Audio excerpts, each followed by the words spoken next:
Today, we're making Mama's roast. Get ready.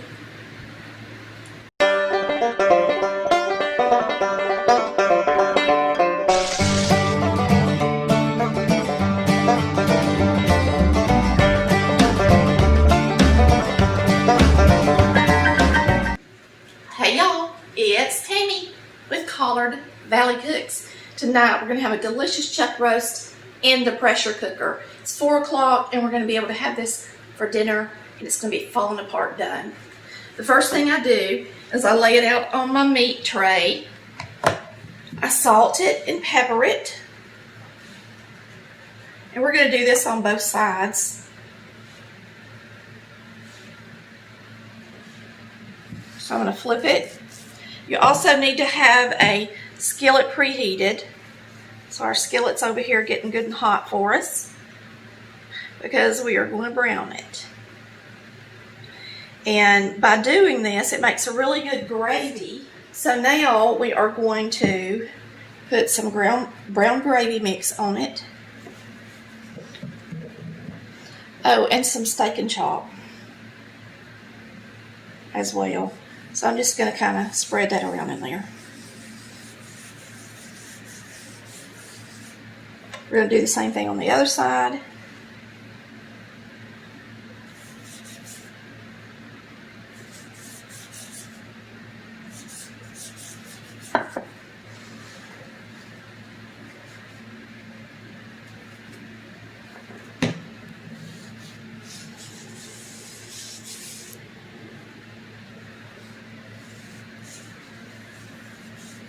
All right, and now I'm just going to take flour and finish it off with flour.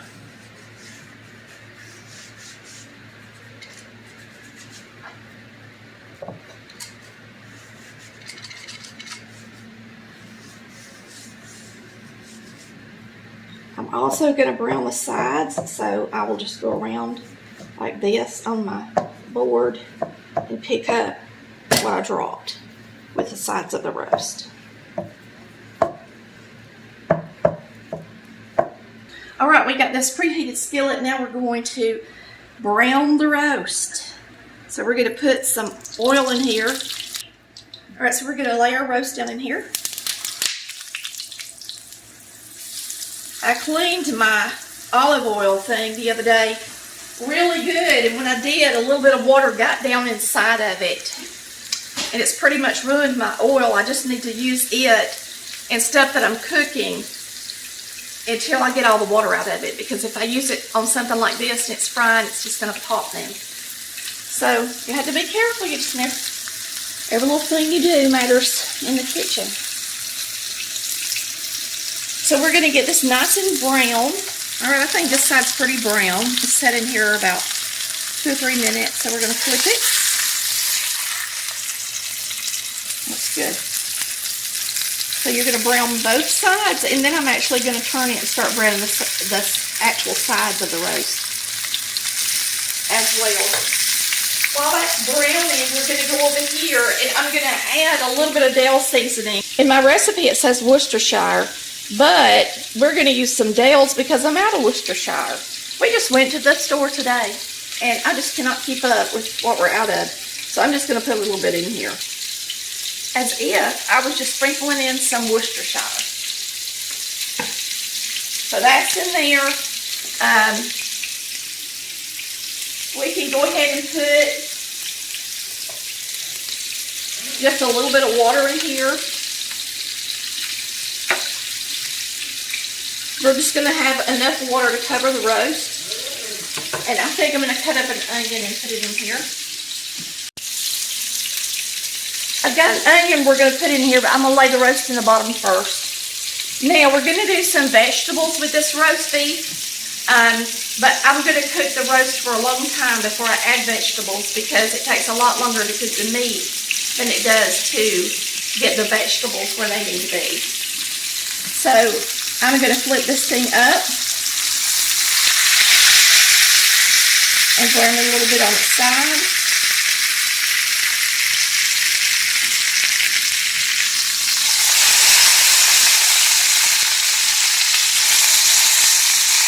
And you don't have to go all the way around them.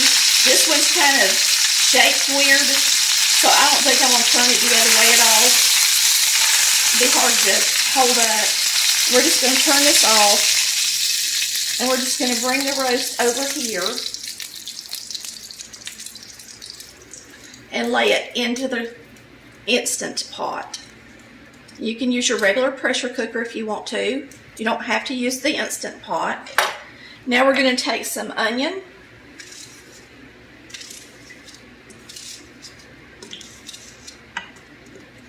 and throw in here.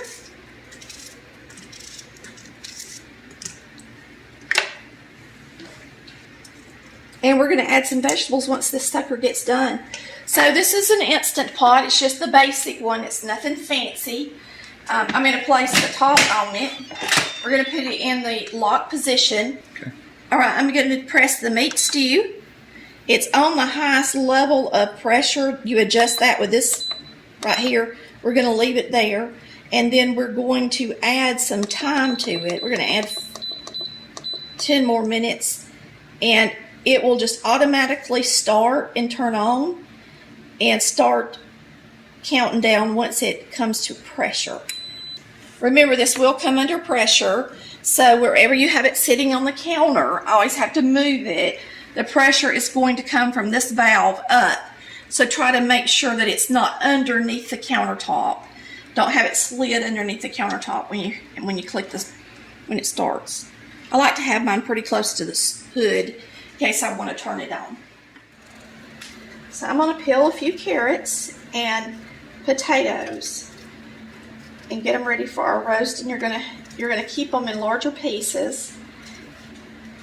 I'm actually going to let them sit in a little bit of water so that they don't turn, and that way my prepping is done and I don't have to come back in here once I go sit down. So you're just going to take your potato and you're going to cut it in pieces about that big. All right, on my carrots I always use a peeler. I just think it's easier.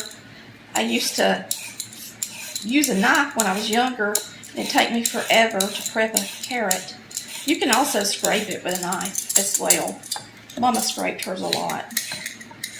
But this is about the only thing I use my peeler for, unless I'm ribboning squash to saute it together with a zucchini just to make it pretty.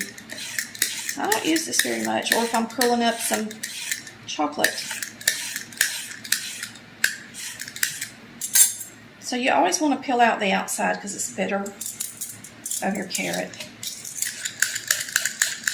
And I always flip it around and do the end because it's the biggest and you don't want to waste it. So we're going to put quite a few carrots in this roast. Carrots is my favorite part in the roast. I like the carrots more than I like the potatoes. So I snip the ends off.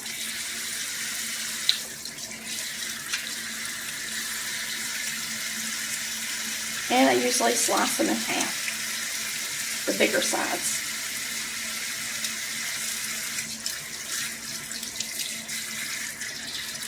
So you can see about how much potato we've got in there. We're going to cut up about the same amount of carrot.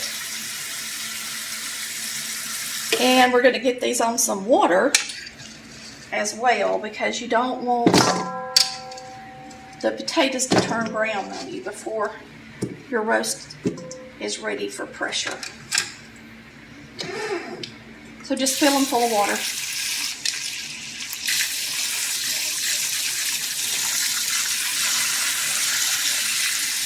Make sure they're all under the water. That's all you gotta do. See y'all in a minute. Pressure's off. I'm gonna open it up. Now we're going to transfer this roast into a pot over here because I'm hungry and I don't want to wait forever. This thing does have a saute, but even on high, it takes a lot longer than just putting the food on the stovetop. So I am going to transfer it over. All right, I'm going to grab this meat hook and I'm going to try to pick this up and transfer it over. And normally I wouldn't do this, but tonight I'm in a hurry and I'm hungry. Now you can see it has a lot of oil in it because it's a chuck roast and that's how they are. Now we're going to add our veggies. And I'm not going to put all this water in there, just enough to cover them.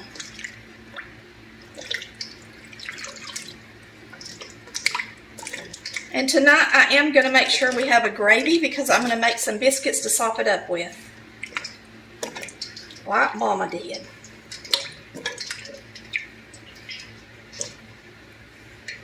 I'm going to add enough water to cover the veggies. I'm going to go ahead and salt and pepper it a little bit more. Salt. Pepper.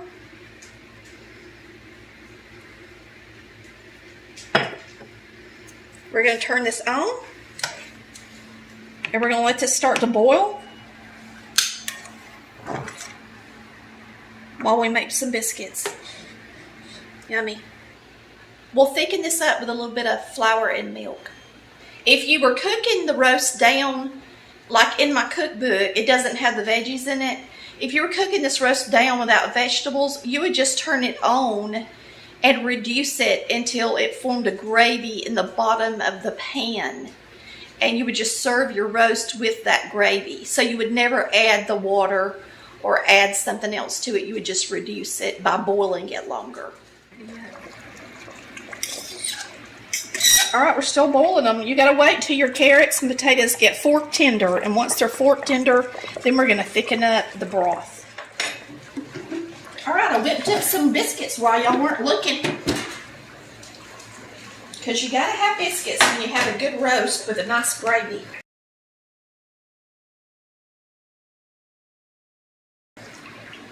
So we're gonna put in a little milk. Get out a whisk. And I'm going to add a good bit of cornstarch because I want it to be a nice gravy. When I buy cornstarch, I get a big one.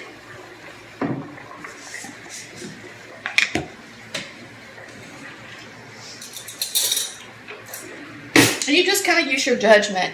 If you thicken it, I'm going to put at least 3 big heaping tablespoons. And if you add it to it and it doesn't get thick enough, you can always just repeat the process. And I don't want it real thick like pudding, of course, but I want it thick enough that it'll be good over top of the biscuit. So we're going to put this in here. Because I have so much liquid, I'm going to go ahead and add one more. That way I know I don't have to come back.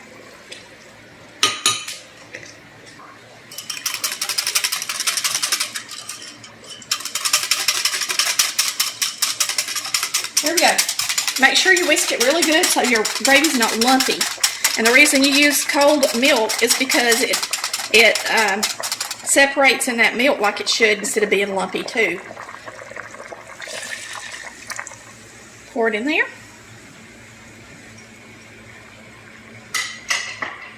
Roast is so full of oil because it's a chuck roast. If you take your spoon and just set it on the very top, you'll pull a lot of that oil off.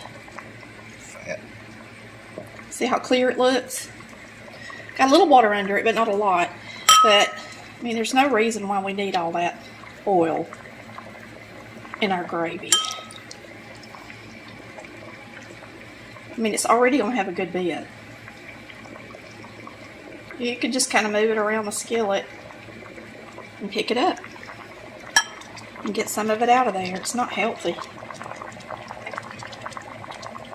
I think it's starting to thicken. So we got a good bit of it out. I'll let you see that up in the light. You can tell it's a good little bit of oil on the top. All right, we're going to mix this up. It's thickening. Good. Like I want it to. We're about to eat. I'm going to taste the gravy and see if it needs salt and pepper. So I like to take a biscuit and open face it for my roast Now you can sop it instead if you want to, however you want to do it. But this is the way I like to eat it. And this is the way that we eat our Bitterfield chicken too. That, which is kind of like a chicken stew with potatoes and onions and carrots, just like this. But you use chicken instead. Something Mama made a lot when we were young, and we loved it. We loved it. So get you plenty of gravy.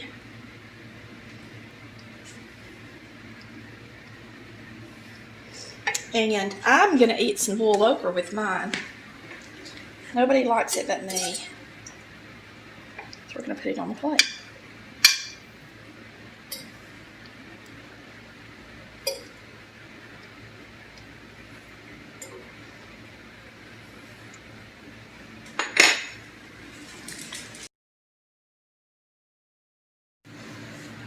Okay, we're going to take a bite.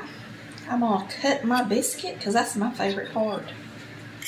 Get a bite of biscuit first. I guess I can try a little bit of everything. Here, I'll just take a bite of carrot.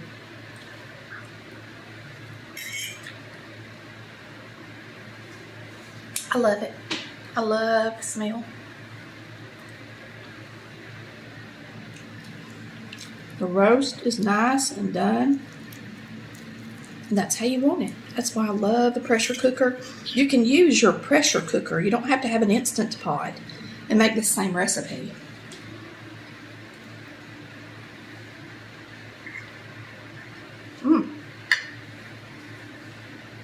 What a delicious supper. Thanks for watching Colored Valley Cooks, where we cook like Mama did. Bye, y'all. Love ya.